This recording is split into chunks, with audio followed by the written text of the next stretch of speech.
Hi, and welcome to another video of the Target Individual Program, the Target Individual Experience. So, in retaliation for me doing the videos that I did earlier today, because again, this is what they'll do, is they'll try to label you as crazy. I was talking to the kid's mom, Pam. She was shopping at the Dollar Tree, what have you, and everything she kept saying is crazy. Oh, it's crazy how these prices are. Oh, it's crazy how this is and that is. Again, it's nothing new. This is something that they've done in the past and they continue to do because the program that they have and that they run, in terms of what it is that they try to do in the subliminal message they try to send. Again, it's coercive persuasion, right? So it's the return of, or if you don't do what we say, or whatever subliminal message, whatever they try to send you through the silent subliminal, which is the silence on spectrum technology, then it's like, oh well, you're crazy or this and that. So again, so I've been trying to call Ethan, my son. His phone is off. He hasn't turned her phone on. I just finished speaking to her, and I said I'm going to call him to see if his phone is on. His phone is off, so I called her back. So now her phone is off, right? Or I don't know, maybe she. But I've been calling and her phone has been going into straight voicemail. Now, like I said, I called her. We was on the phone for about a good half an hour or so, just talking, right? And she was like, I'm ordering Chinese and blah blah blah, what have you, and such and such. So I'm calling her back now and to let her know that Ethan's phone is off. And I've been talking to her. She's like, well, they're fine, what have you. I said, listen, so again, this is how they use black women, right? And this is, if when you look in our community, these young men, right? Young men and young women being raised by these single black women that the police have uh, uh, recruited into their programs, right? Because they get money from, whether they get a good job or what have you, using the influence of their position in law enforcement to give, to recruit, you know black women and black men, but particularly black women. And you look at the state of the black community, you look at the state of the kids being raised by single black women, and it pains me that black men participate in this because they don't even understand what's being done. They don't even understand how our families are being torn apart, and our community, you know we don't even have a community, right? And this is why kids don't respect their elders. Okay, so they can carry on and they can do whatever. They can retaliate as much as they want. They can use her as much as they want. Okay, they can try to tell me that, oh, if I go see my kids, what have you, they're gonna do this or they're gonna arrest me, what have you. You can go ahead and do that. I have no problem with that.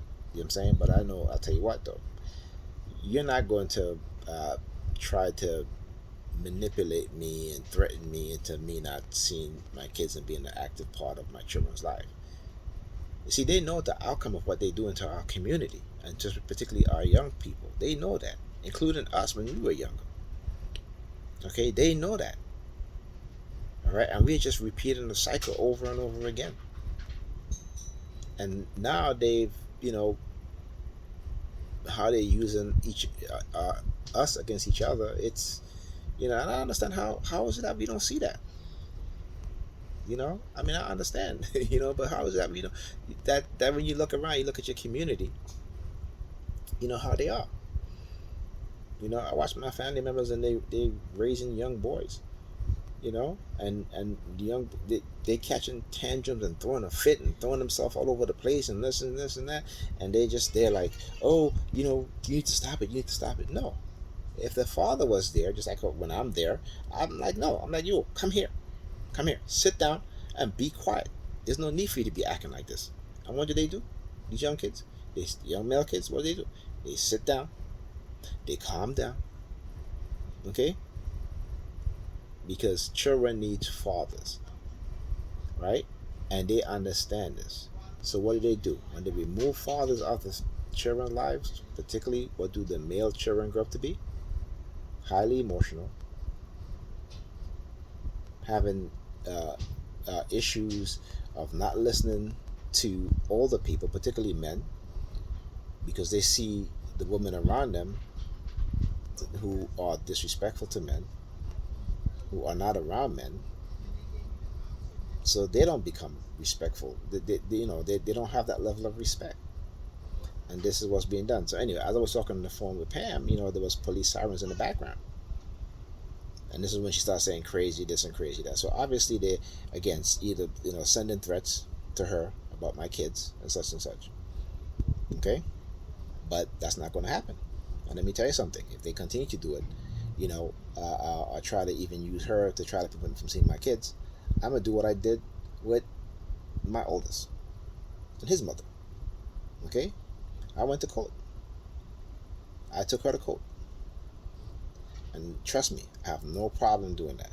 I would rather not, and I know she doesn't want to.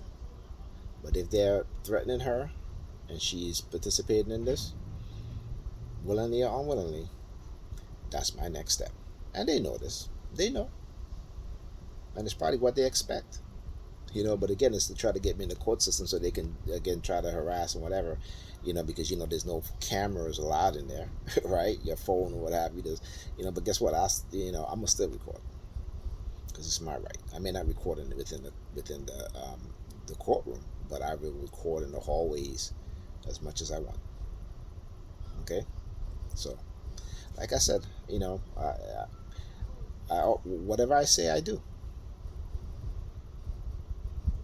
So maybe that's what they want. But again, we tend to not want to understand how we're being used against each other.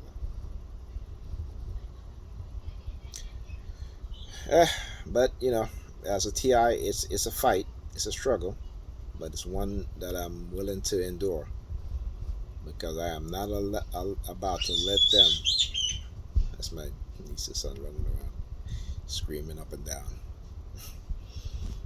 But I'm not about to let them, think that they can get away with this. No way. Right?